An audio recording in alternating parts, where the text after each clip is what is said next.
Guys welcome back. स्वागत है आप सबका एक और नए ब्लॉग में। और आज हम आए हुए हैं waste of wonders park. Waste of wonders park, अगर आप इसके नाम पे जाएं, पहले तो देखो मैं एंट्री गेट पे खड़ा हूँ वेस्ट ऑफ वंडर्स पार्क के। दिखा दो भाई, ये गेट। और यहाँ पे ये सब मतलब अगर आपको पहचान करनी हो तो ये सब दिख जाएगा आपको। यहाँ पे स्टॉल लगे हुए हैं पानी वानी पीने का और ये सब। तो वेस्ट ऑफ वंडर्स पार्क, पहले इसके नाम पर ध्यान दिया जाए, वेस्ट ऑफ वंडर्स पार्क।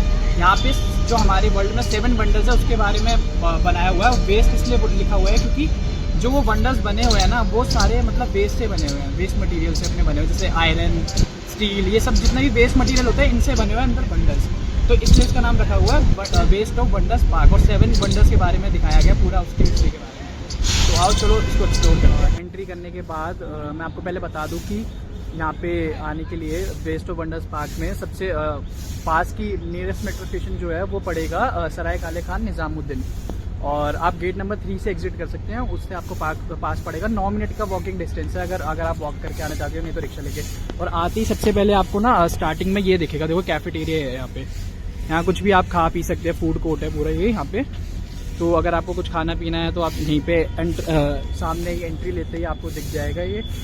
और अब जाके यहाँ पे टिकट लेते हैं। अंदर घुसने के साथ ही लेफ्ट राइट में यहाँ टिकट का है। तो अभी टिकट का पूछते हैं कि कितने की टिकट है और क्या है, आपको भी बताते हैं टिकट का।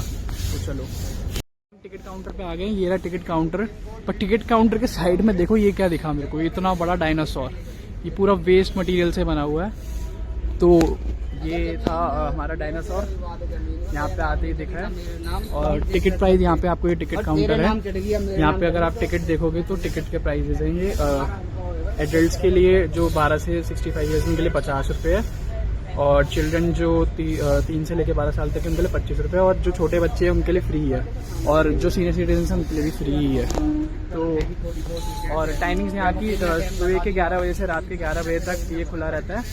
आप जब मर्जी आ सकते हैं। और मंडे को क्लोज रहता है, लेकिन ट्यूसडे टू सैटरडे ऑन रहता है और मंडे को बंद रहता है। हमने यहाँ पे ये टिकट ले ली है अपनी, 50 रुपये की एक टिकट पड़ी है हमें। और यहाँ से एंट्री लेते ही हमें पहला जो वंडर पड़ता है वो ये pyramid of Giza. Pyramid of Giza पहला ही वंडर है यहाँ पे घुसने के साथ ही। और यहाँ पे कुछ डिटेल्स भी लिखी हुई हैं, अगर मतलब मैं आपको दिखाता हूँ, रुको। ये पिरामिड ऑफ गीज़ा के बारे में डिटेल्स है, आप वीडियो पॉज करके पढ़ना चाहें तो पढ़ सकते हैं। अगर पढ़ना हो, मैं आपको अगर थोड़ा ऊपर से बता दूं तो यहाँ पे जो मटेरियल यूज़ करा गया है वो पाइप्स, मतलब 110 लेयर पाइप्स एंगल्स के यूज़ करे गए हैं। और 10 से 12 टन्स के स्क्रैप यूज़ करे गए हैं इसमें। और ये जो ओरिजिनल स्ट्रक्चर है इसका वो पाया जाता है वहाँ पे गीज़ा इजिप्ट में। तो ये पहला हमारा वंडर था, पिरामिड ऑफ गीज़ा। अब नेक्स्ट देखते हैं कौन सा हमारे को वंडर दिखता है। ये फर्स्ट पिरामिड था। सो गाइस, जो हमारा सेकंड वंडर है यानी अजूबा जो दूसरा हमारा है वो है लीनिंग टावर ऑफ पीसा। जैसे आप ये देख सकते हैं, लीनिंग टावर ऑफ पीसा है इसका नाम। लीनिंग टावर ऑफ पीसा नाम इसलिए इसका रखा हुआ है क्योंकि ना एक थोड़ा साइड में ना एक जगह ना लीन हो रखा है, गिर रखा है एक तरफ। तो इसलिए इसका नाम लीनिंग टावर ऑफ पीसा रखा हुआ है। यहाँ पे इसकी कुछ डिटेल्स भी लिखी हैं, आओ थोड़ा पढ़ते हैं, थोड़ा जानते हैं इसके बारे में। जैसे यहाँ पे आप देख सकते हैं सारी डिटेल्स लिखी हुई है लीनिंग टावर ऑफ पीसा के बारे में। तो यहाँ पे जो बताया गया है कि इसकी लोकेशन ये है कि ये पीसा इटली में है। और जो इसका एंगल है वो 1990 में 5.5 डिग्री था। लेकिन जो कुछ इस पे रेमेडियल वर्क करने के बाद 1993 और 2001 में इस पर कुछ वर्क करने के बाद इसको रिड्यूस कर दिया गया और 3.97 डिग्री पे रखा गया। जैसे आप देख सकते हो एक तरफ लीन हो रखा है, उस तरफ को ये लीन हो रखा है। तो एंड में और ये देखो हमारे यहाँ पे बच्चे एंजॉय करते हुए। तो हाँ, लीनिंग टावर ऑफ पीसा यही है कि ये एक तरफ लीन हो रखा है, इसलिए इसका नाम लीनिंग टावर ऑफ पीसा रखा हुआ है। तो ये देख लिया हमने। अब चलते हैं हमारे नेक्स्ट थर्ड वंडर के साथ।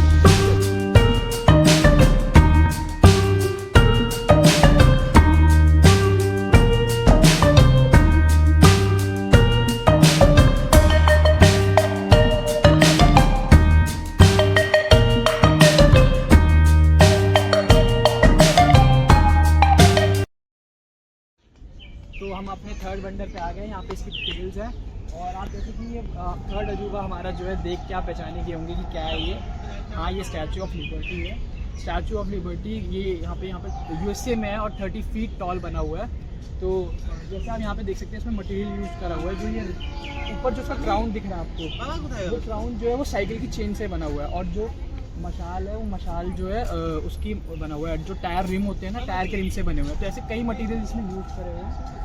तो ये हमारा थर्ड वंडर था। लोग कपल्स के साथ आए हुए हैं अपने, तो मुझे सिंगलपन ना फील हो तो मैंने इसके लिए अपना आपको एक लाइफ मंत्रा बोला कि आज कमाएंगा तो कल को बैठ के खाएंगा बिड़ू, और आज तुम ऐसे बंदीबाजी करेंगा तो कल को यही चीज़ तुम्हें रुलाएंगा बिड़ू। तो यार ऐसे ही अपना आपको एक लाइफ मंत्र देते रहा करो, जिससे कि आपका काम भी चलता रहे और आप इन सब चीज़ों में ना ही पढ़ो तो बेटर है। मत पढ़ो इन सब चीज़ों में, बेकार है ये सब। गाइस जो हमारा फोर्थ वंडर है वो है आईफिल टावर। और आईफिल टावर के बारे में बताऊं मैं आपको तो ये पेरिस फ्रांस में है, और ये 18 to 19 सेंचुरी में सबसे लॉन्गेस्ट टावर माना जाता था एक टाइम पीरियड में। तो ये आईफिल टावर है, और ये देखो ये इसके नीचे खड़े हैं, ये फैमिली आई हुई है यहाँ पे लोगों की। और मैं आपको एक सजेशन दूँ, एक कोई अच्छा अगर मेरी तरफ से आप मानो तो वो सजेशन ये होगा कि अगर आप यहाँ पे आओ वेस्ट ऑफ वंडर्स में, तो वो शाम को आने की कोशिश करना, क्योंकि शाम को यहाँ पे ना लाइट्स वगैरह यूज़ होती है, तो ये इसकी ब्यूटी बढ़ जाती है। और यहाँ पे जो लाइट्स भी यूज़ हुई है ना, वो रिन्यूएबल एनर्जी से यूज़ हुई है, like solar panels and wind energy, जिससे कि इलेक्ट्रिसिटी ये जनरेट करते हैं, और उसी से ही यहाँ पे मतलब लाइट्स वाइट्स का जो भी होता है चलता है। तो यहाँ की सबसे अच्छी चीज़ मेरे को यही लगी कि यहाँ पे भी मतलब ये यूज़ करे जा रहे हैं सोलर पैनल्स और ये सब, जो कि बहुत गुड है, मतलब मस्त है एकदम यहाँ के लिए। सो गाइस जो हमारा पांचवा अजूबा है वो है रियो रेडेमर, जो ब्राज़ील में पाया जाता है। और अगर मैं ये हाथ खिला रहा हूँ तो मैं आपसे भीख नहीं मांग रहा हूँ। जो हमारा नेक्स्ट वंडर है वो ऐसे ही दिखता है कुछ। तो जो ये पोज है ना शाहरुख खान का, ये जो आइकॉनिक पोज है वो यहीं से कॉपी करा शाहरुख खान ने, मुझे जस्ट अभी पता चला है। तो जो भी यहाँ पे शाहरुख खान के फैंस हैं, अगर वो डाई हार्ट फैन है शाहरुख खान के तो मानते हो, तो जाके लाइक कमेंट शेयर जरूर करो और सब्सक्राइब करो मेरे चैनल को। पहले तो जल्दी जाओ अगर तुम डाई हार्ट फैन हो शाहरुख खान के। और इसी बात तक शाहरुख खान का पोज तो हो जाए। शाहरुख खान कुछ नहीं है मेरे सामने। चले एक काम कर, 200 रुपए दे और 50 रुपए काट ओवर एक्टिंग के वजह से। सो गाइस जो हमारा छठा अजूबा है वो है ये कोलोजियम कहते हैं इसे। पता नहीं मैं इसकी प्रोनाउंसिएशन ठीक कर रहा हूँ नहीं कर रहा हूँ, लेकिन हाँ इसे शायद कोलोजियम ही बोलते हैं अगर मैं प्रोनाउंसिएशन ठीक कर रहा हूँ इसकी तो।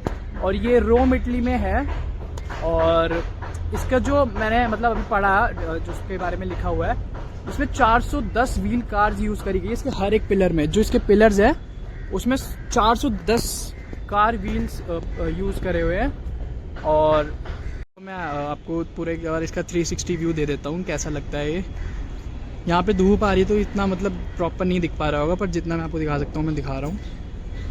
360 व्यू दे रहा हूँ पूरा इसका कोलिजियम का। ये देखो पीछे से देखो इसके पिलर्स विलर्स, ये सब मतलब देख रहे हो आप कैसे बने हुए हैं। सारा वेस्ट मटेरियल यूज़ करा हुआ है इसमें, सारा waste material A to Z waste material है इसमें।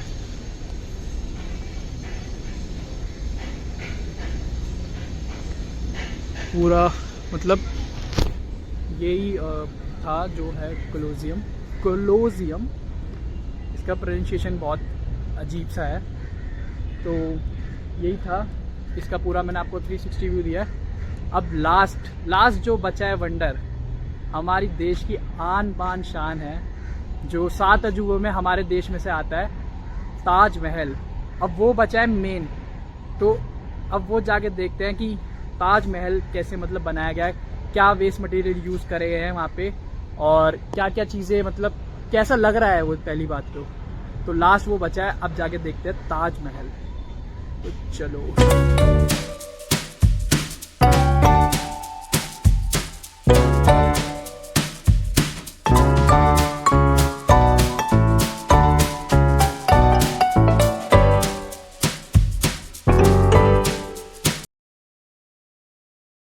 फाइनली गाइस हम आ गए ताजमहल, जो 7 अजूबों में से एक अजूबा है जो इंडिया का है। तो ये आगरा उत्तर प्रदेश, आगरा के उत्तर प्रदेश में लोकेटेड है। और ये हमारे देश में प्यार की निशानी से भी जाना जाता है, क्योंकि शाहजहां जो थे उन्होंने अपनी वाइफ मुमताज के लिए बनवाया था प्यार की निशानी में। और वो कहानी तो आपने सुनी ही होगी कि जिन्होंने ये बनाया था उनके हाथ काट दिए थे, क्योंकि वो ऐसा अजूबा दोबारा ना बना सके या ना कहीं बन सके, तो उनके हाथ काट दिए गए थे। इसलिए ये एक अजूबा है जो पूरी दुनिया में 7 अजूबे, उनमें से एक अजूबा ये है। देखो यहाँ पे बच्चे पिकनिक मनाने आए हुए हैं, मस्त हरामी बच्चे इनमें से कुछ, ये बहुत। और ये बोल रहे हैं कि ताजमहल जो है मुंबई में है। तो फाइनली गाइस यहीं पे इन 3 ड्रैगन के साथ इस वीडियो को यहीं पे एंड करते हैं। और जितना भी मैंने आपको दिखाया है यहाँ पे 7 अजूबे, यही अजूबे थे यहाँ पे और जो वर्ल्ड में है।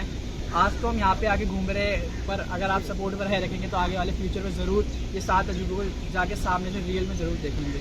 तो अंकल को दिखा दो, अंकल थम्स अप करते हुए जा रहे हैं। तो ऐसी मौज मस्ती करते रहो, कराते रहो। तो यहीं पर वीडियो को एंड करते हैं और आई होप आपको वीडियो पसंद आई होगी। ऐसे ही अपना प्यार बनाए रखिए और वीडियो को अगर आपको अच्छी लगी तो लाइक शेयर कमेंट करें और सब्सक्राइब ज़रूर करें। तो सी यू, टाटा, मिलते हैं नेक्स्ट वीडियो में, बाय।